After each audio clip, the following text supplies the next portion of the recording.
RDC est une et indivisible. Et la population répondante, c'est qu'il faut tout arrêter pour faire face à cette situation. Et que nous ferons de cette terre richement bénie un réel havre de paix, de prospérité et de progrès social.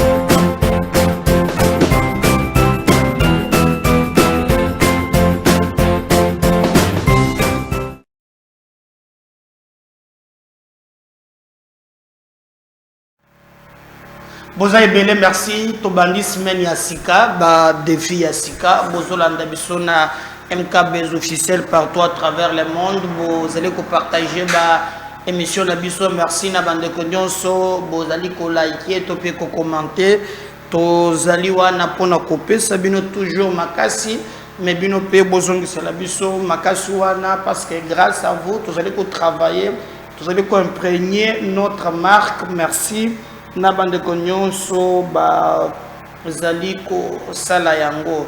Bo liker ba émission na biso, bo commenter yango, bo partager yango na bande ko nyonso, bo koyeba solo nini ezali koleka en République démocratique du Congo na pesi mbote na bande ko nyonso bazolanda ngai na Rutshuru. Merci na attachement na bino na Congo. Merci na bande ko bazo landa biso na mwene ditu na moni ba message na bino.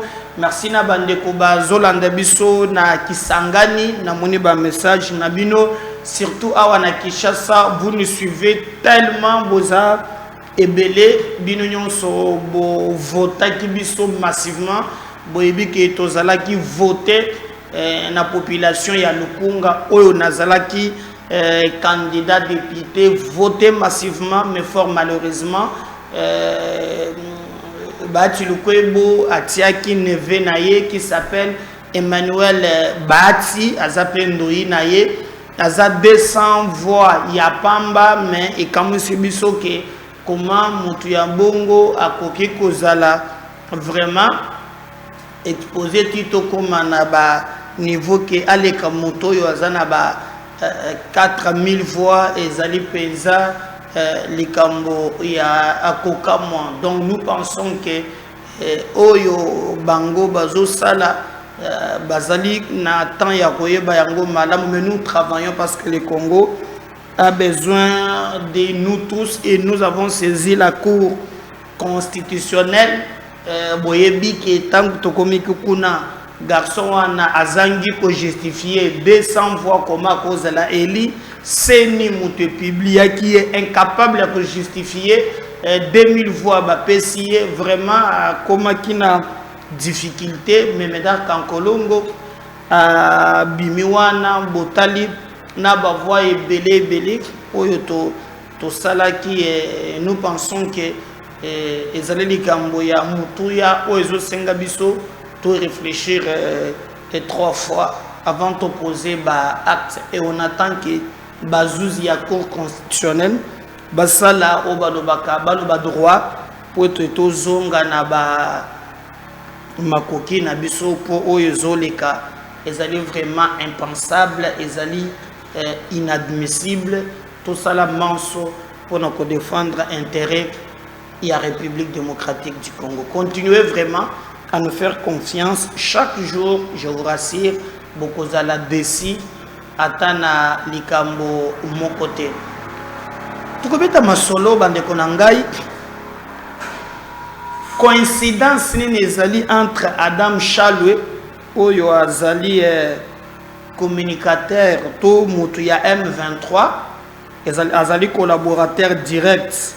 Il y a Ndekoyo Tomoni, je vais vous lire. Quand je regarde très bien, Botala, ce qu'il a dit, mais parce que les mêmes messages, Namoni Ango et pas à Moïse Katumbi. Écoutez ce qu'il dit.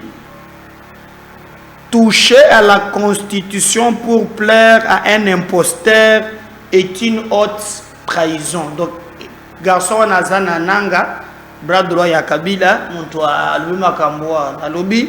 toucher à la Constitution pour plaire à un imposteur est une autre trahison.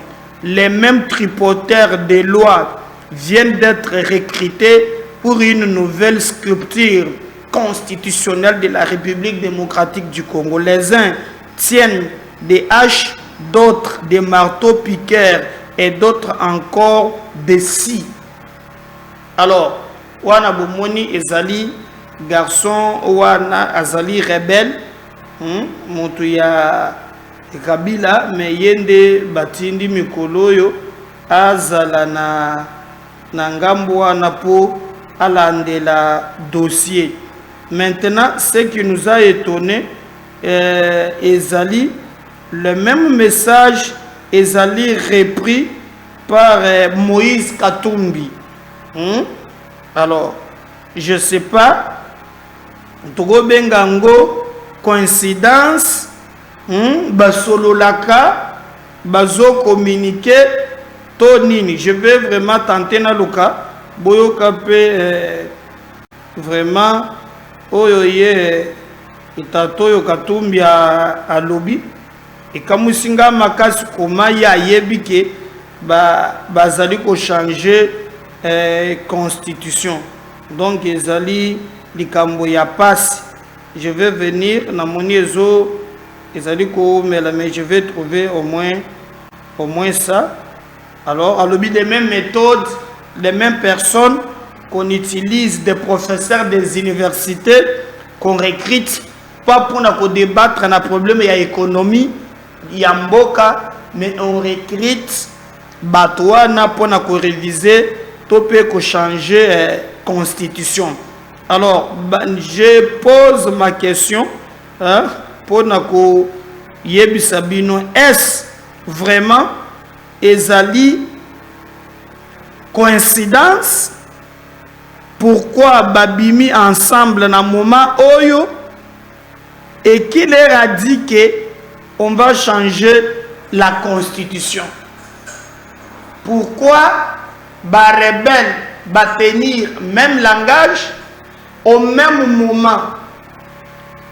Nazo ça l'analyse, tant aux un moment il y a campagne électorale, nous avons vu Moïse Katumbi tango akomaki côté ya Kisangani, c'est Corneille Nanga muto a s'en chargeaki na campagne électorale naye. Et j'ai posé la question ici. Bozomo à quel niveau Rwanda a lancé Baobi? Pas plus que hier, je crois, dans la deuxième émission, quand je vais parler Makambo uniquement sécurité Bokolanda, qu'à partir de Rwanda, Kagame a lancé Baobi et comité dans l'aéroport Nabiso. Le cible est qui d'endommager l'avion militaire de la République démocratique du Congo. Mais Simbité est un avion commercial. Est-ce que vous avez entendu Moïse Katumbi Koloba? Non. Mais là, Bazo Sala va tweeter ensemble Zela Moko. Il y a tweeté à lobby, selon les informations que Katumbi a eues, Tshisekedi a recruté un professeur il y a droit akei na bango pour te baluka lolenge nini bakoki ko changer constitution. Mais na koloka ko changer constitution na bango ba comprendre que esengeli ba utiliser ba manœuvre dilatoire nyonso wana ezali ba information.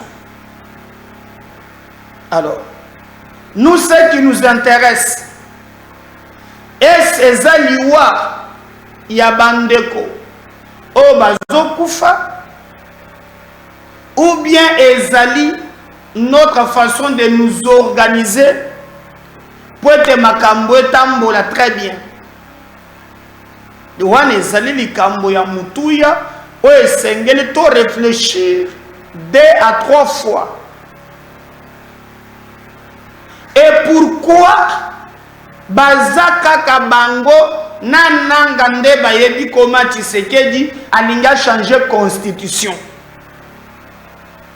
Vous avez vu, Tango Jean-Pierre Bemba, à l'Obinaye Awa, qui a yebi koyemba hymne national te ya Congo, à l'Obi ya koyemba ngo lokola perroquet te, pour Bemba hymne national, mais na calibre 12 na Kalashnikov vezaka ka bodebu congolais, azota la ba congolais boy.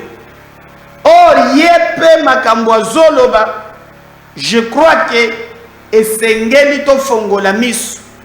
Les collaborateurs naye Salomo Escadela que tozo senge la bon rétablissement na lombango bon monaki comment Simone Lekaki ba yebisaki ye akende kozwa soin na niveau ya clinique universitaire bien que batonaye baboy mais déjà les motifs bakangeli ye. On a trouvé dans le téléphone de Salomo Escadela des contacts avec un monsieur qu'on appelle colonel si général Patrick, qui est le bras droit de Paul Kagame. Et vous constaterez que tout ce qui nous touche, le monsieur ne réagit pas. Mais Bazali pour réagir les lots ensemble, Bango Mibale, Nanazo réagir, Tomoni de l'autre côté, le monsieur qui s'occupe na makambo ya communication, le bras droit il y a Nanga, il est aussi le bras droit il y a Kabila qui communique que ba professeur baza recruté pour na changer constitution. À ce que je sache, notre constitution ezali ko permettre que le président de la République azalaka na mandat ya 5 ans renouvelable mbalamoko.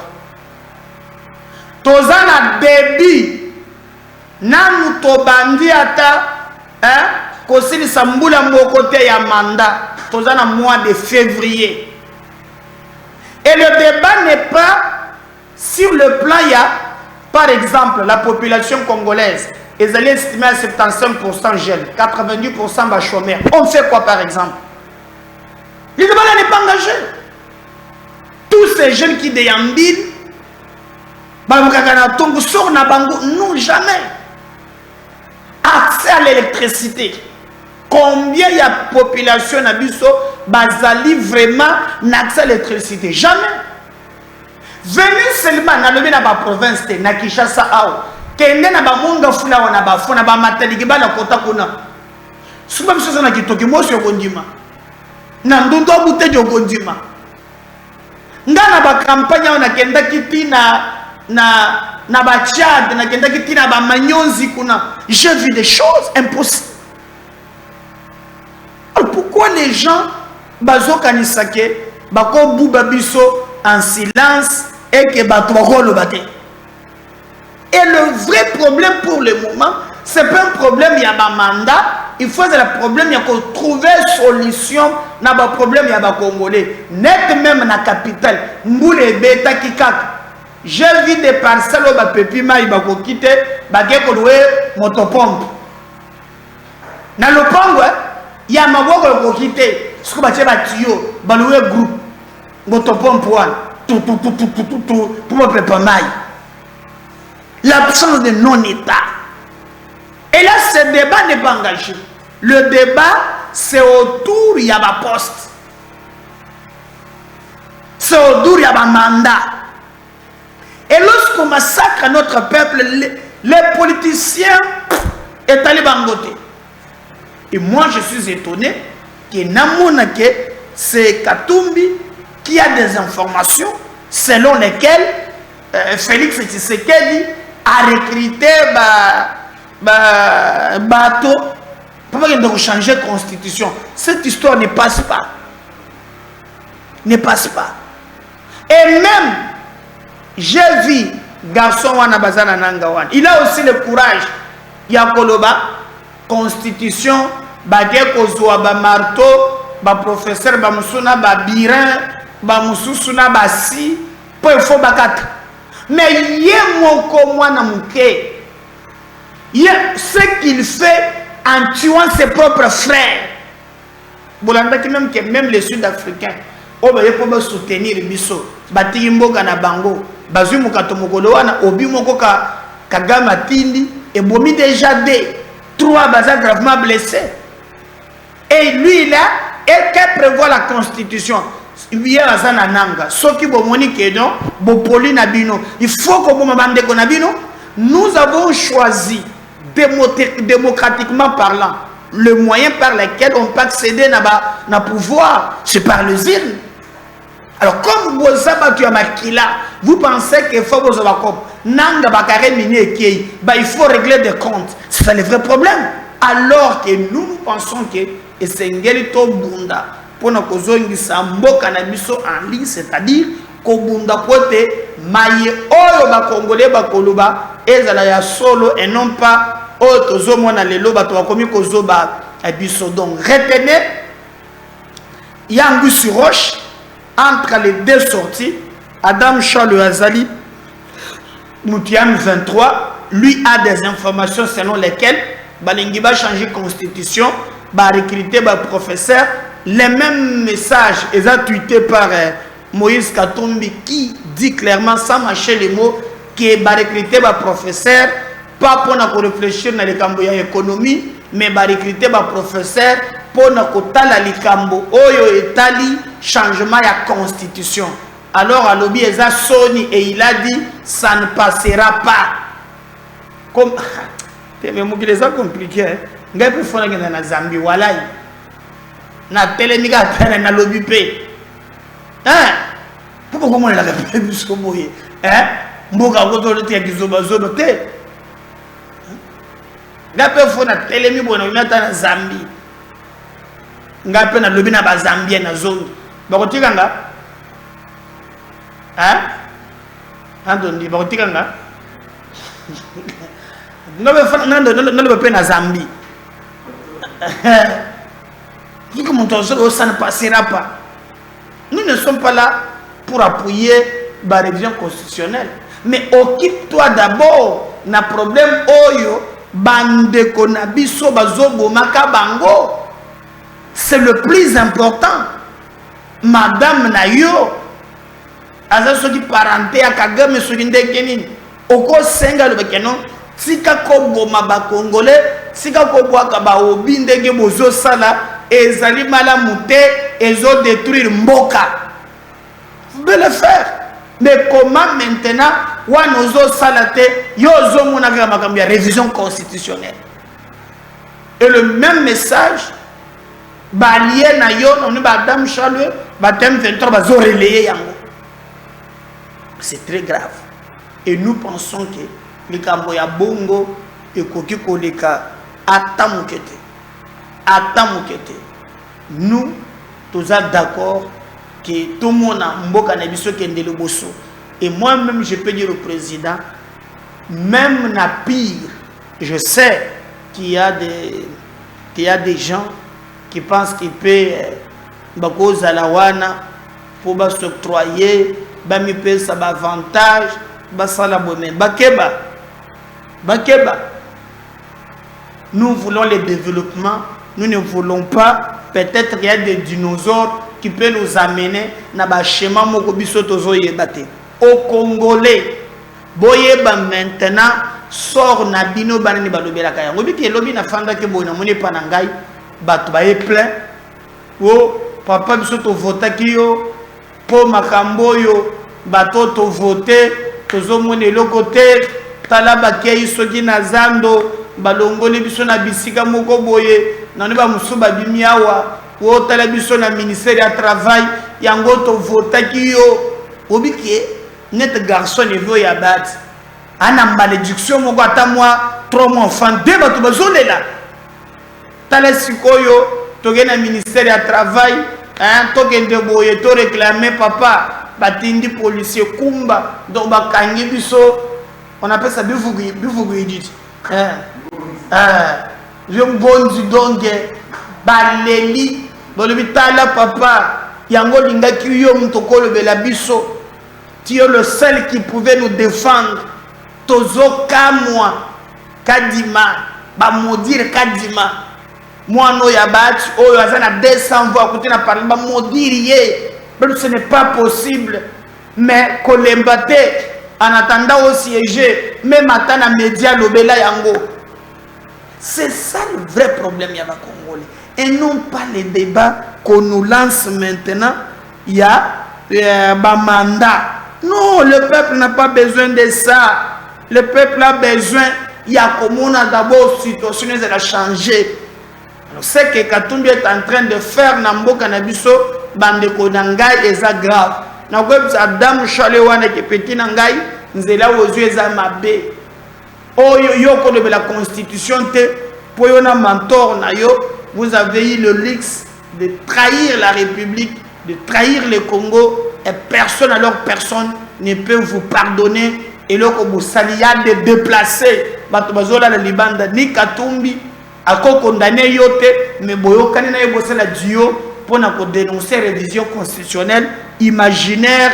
Obino bozana ngona mutu na bino biso tozali koyeba te, mais au moins na front diplomatique malgré bango bazo sala Félix Tshisekedi a se retrouvé qui vraiment na nini ya Union africaine.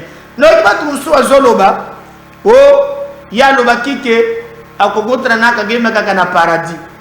Mais quand on dit akokutana na c'est un aparté. Mais là il y a un forum oyo il y a Union africaine. D'ailleurs on a la deuxième émission na plus de détails. Et vous allez voir que Nanini Wana, malgré Basololi, Félix a dit de vérité Bogolanda Yango. Mais il y a un tripartite, tout le monde peut saluer entre trois chefs d'État. Président, il y a Afrique d'ici, président, il y a Burundi. Il y a Burundi a soutenir Bisso Makas. Et si vous regardez maintenant, il y a des contingents sud-africains, ils ont déjà en front.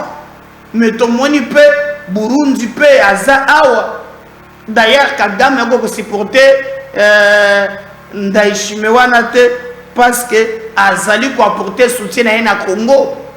Et Félix a rencontré Kagame pas comme individu en privé, mais dans le forum de l'Union africaine. De côté,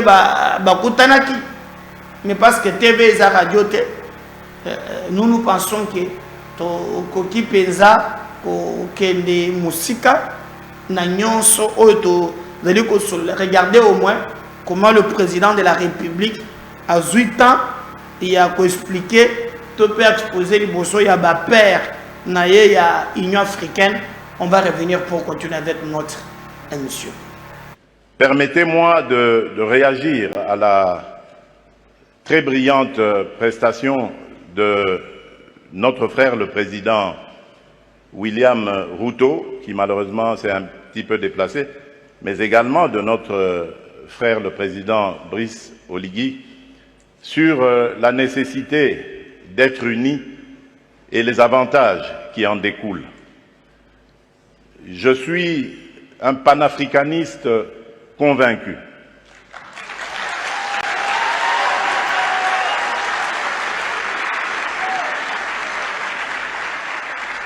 Et je suis vraiment rompu à cette conviction.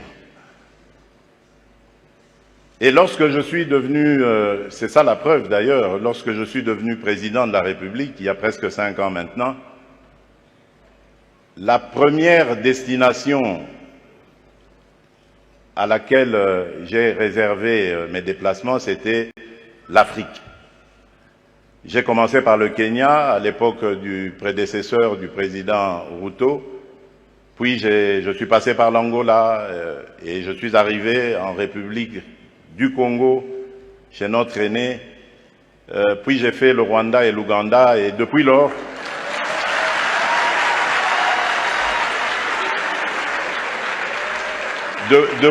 depuis lors, j'ai parcouru et visité tous les 9 pays voisins de la République démocratique du Congo. Il paraît que je suis le premier président à l'avoir fait. Qu'à cela ne tienne, mon but était de parler à tous mes interlocuteurs, mes pairs, de la nécessité que nous avons de vivre en paix, de vivre unis, et de développer des projets qui vont être à l'avantage de nos populations respectives. Et je suis en mesure de vous donner, pour chaque pays que j'ai visité, chaque pays voisin, les projets sur lesquels nous avons commencé à parler, à nous organiser pour les développer.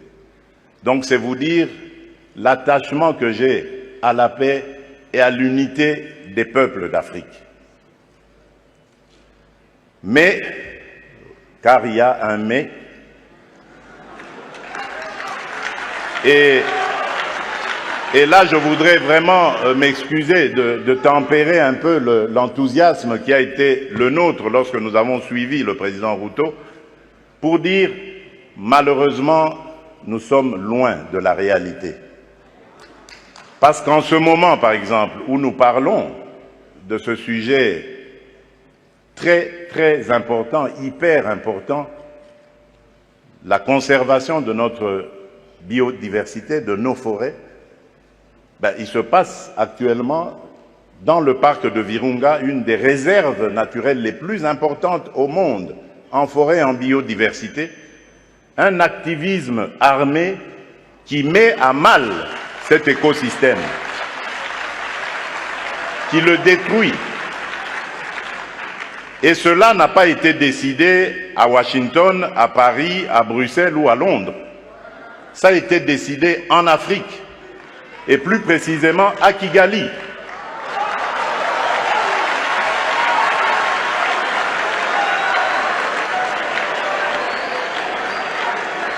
C'est l'œuvre d'un frère africain.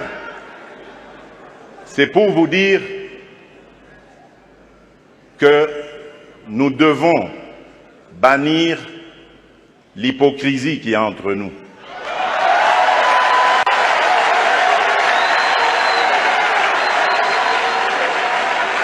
Nous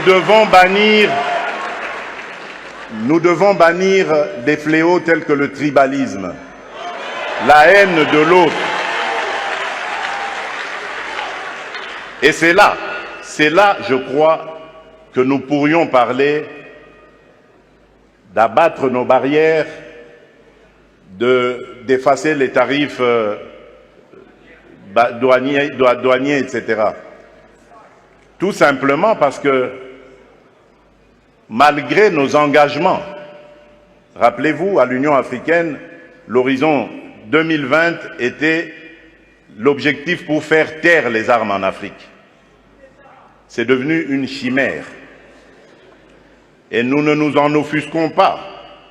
Nous ne condamnons pas. Et tant que ce sera comme ça, il faudra oublier toutes les bonnes initiatives telles que celles préconisées par le président Ruto. Nous devons avoir le courage de nous regarder entre Africains, les yeux dans les yeux.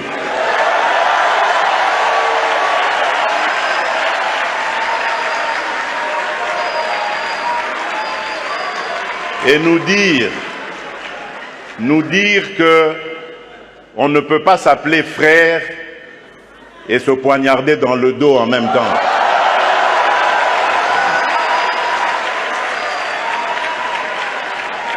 Nous devons arrêter de rejeter nos responsabilités sur les étrangers non africains. La colonisation, ça fait une soixantaine d'années qu'elle allait terminer en Afrique. Ceux qui nous avaient colonisés, divisés, aujourd'hui ils ont compris le sens de la paix. J'en veux pour preuve la France et l'Allemagne, pour ne citer que ces deux pays, qui étaient les meilleurs ennemis dans le passé et qui sont les meilleurs amis aujourd'hui, le moteur de l'Union européenne. Tant que nous ne réfléchirons pas comme ça, eh bien ces gens-là, ces amis, ces partenaires à qui nous rejetons toujours la faute, ils continueront à nous prendre pour des irresponsables, ils ne nous respecteront jamais.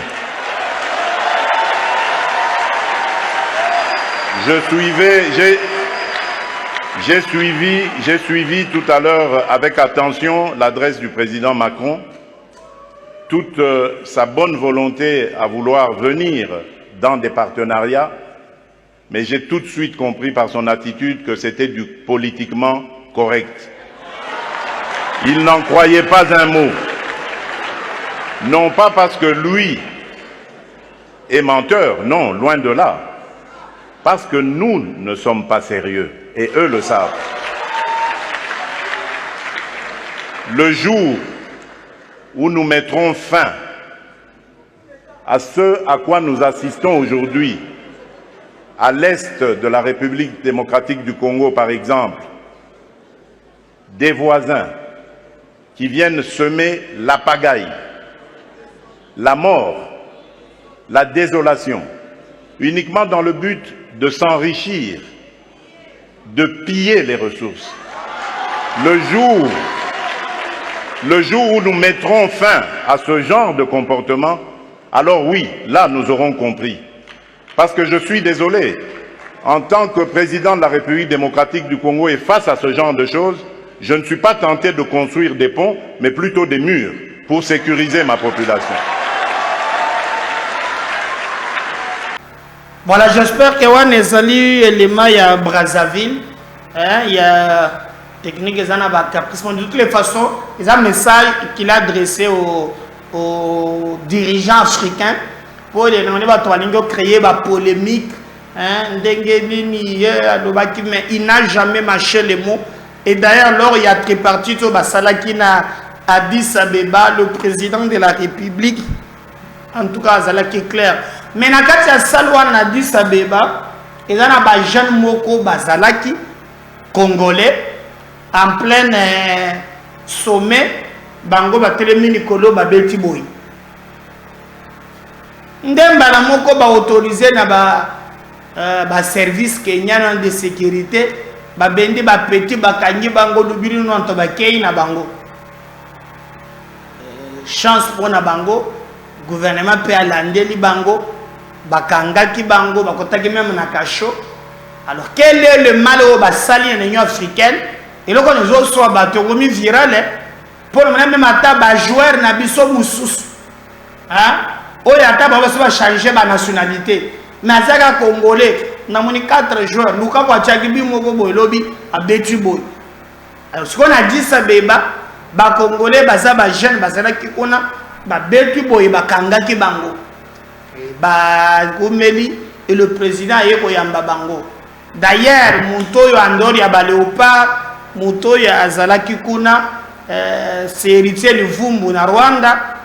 Je crois que Nameki quand même Kozoana Tchelabino, Boyoka témoignage ce qu'il a vécu avant on se héritier du Vumbu, on revient juste après. Les célébrations, ils ont et leur mot boyo qui donc il a une pena na Mouto, et ça vraiment que na sala qui vraiment encore. Nasalaka vraiment encore parce que ceux qui tozota la bamakambo ezoleka na est bande kona biso bazokufa ebele na est. Donc même chef de l'état et azana besoin asilisa bamakambo nyonso. Donc biso pe photo soutenir chef de l'état na musana biso to salaka photo sala ba geste mobo po to bimisa banguna na poisa nde to lobaka to bimisa vraiment banguna na poisa na makambo o bazosala na mboka na biso to démentir bango. Donc ezala vraiment bongo. Alors, au Bangagite, aux Anamboka na bango, au Betara Namboka na bango, au Vana Namboka na bango, au Tiebu, alors que pays agression na biso za Rwanda, yo ça la geste, wana ibang sécurité au Bangagite pour la vie na yo. Non, na Bangagite hein. On est qui geste mot patriotique, où est qui nyonso, où est qui vraiment nyonso geste patriotique, il est qui vraiment nyonso donc on a regretté nangote parce que toza na pasi.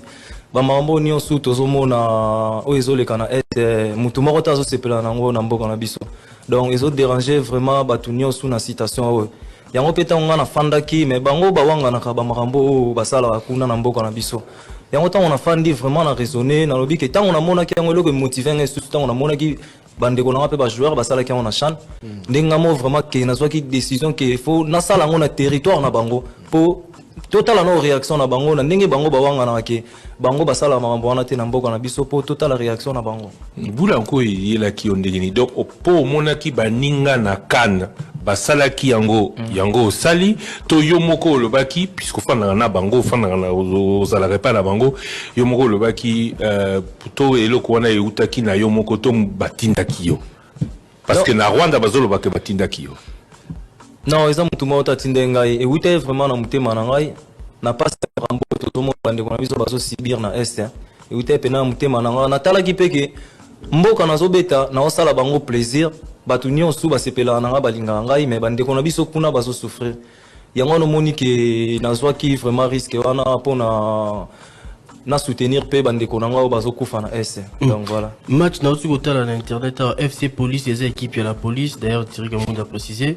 Mais bah continue bango bazala qui paye ça quand même derby match ya munene ba généraux na bango est-ce que banga quitté kolobaki osala ngo na présence ya ba officiel ya Rwanda car ba supporter te ba équipe bazala ki wana non na banga été en tout cas vraiment na zo ki pena risque parce que et ça là on vraiment pas si tant on a mona ba vidéo ba bazo kufa na est et ça là on vraiment pas si donc yango on a pena na se décider vraiment que na ça là vraiment geste wana alors tango sali yango pour célébrer Bila Otsaki à coup franc match Sili, qu'est-ce qui s'est passé dans le vestiaire? Qu'est-ce qui s'est passé?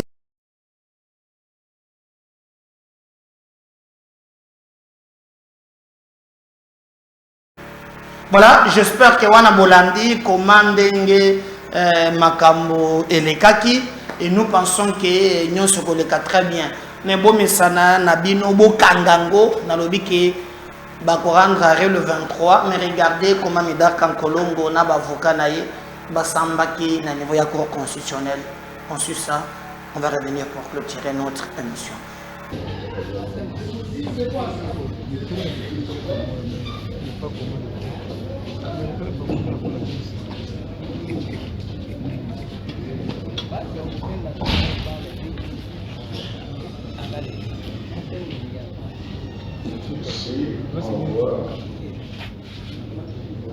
C'est AFDCA.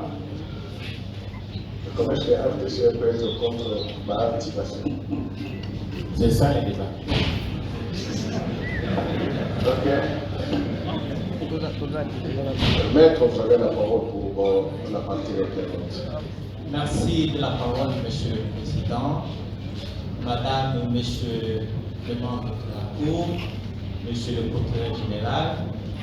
Je tiens à préciser qu'il ne s'agit pas de AFDCA. Il s'agit de M. Kankolomo Médard, qui a signé personnellement sa requête. Parce qu'il s'agit d'une contestation dans la même liste AFDCA. Et donc, M.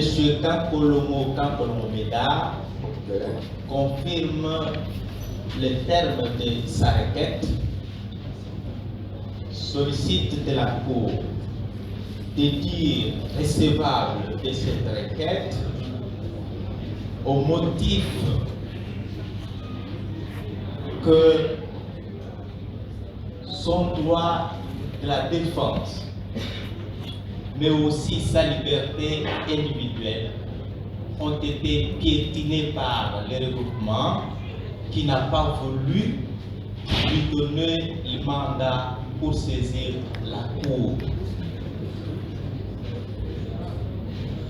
Ainsi, la Cour ne va pas se contredire parce que en 2007, dans son arrêt RC 024 du 21 mars 2007, la Cour avait déjà reçu dans l'affaire opposant M.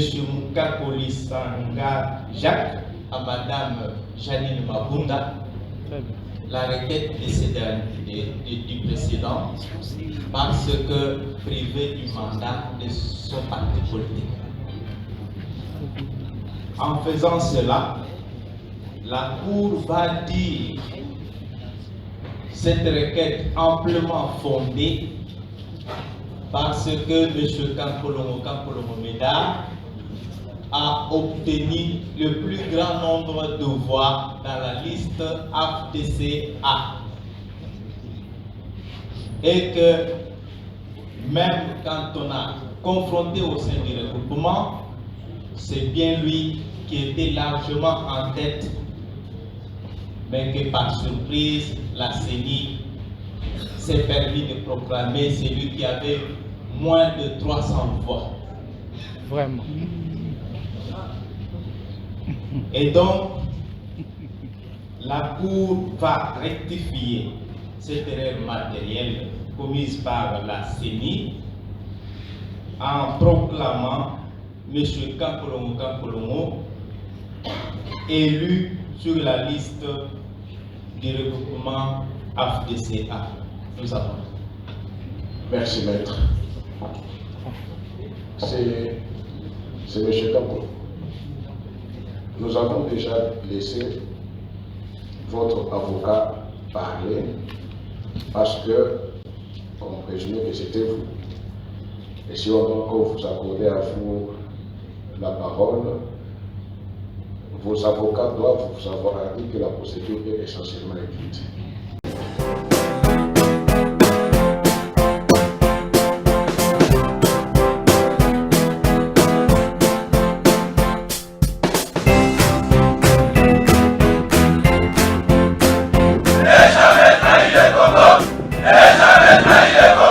La RDC est une et indivisible. Que la population répondante, c'est qu'il faut tout arrêter pour faire face à cette situation.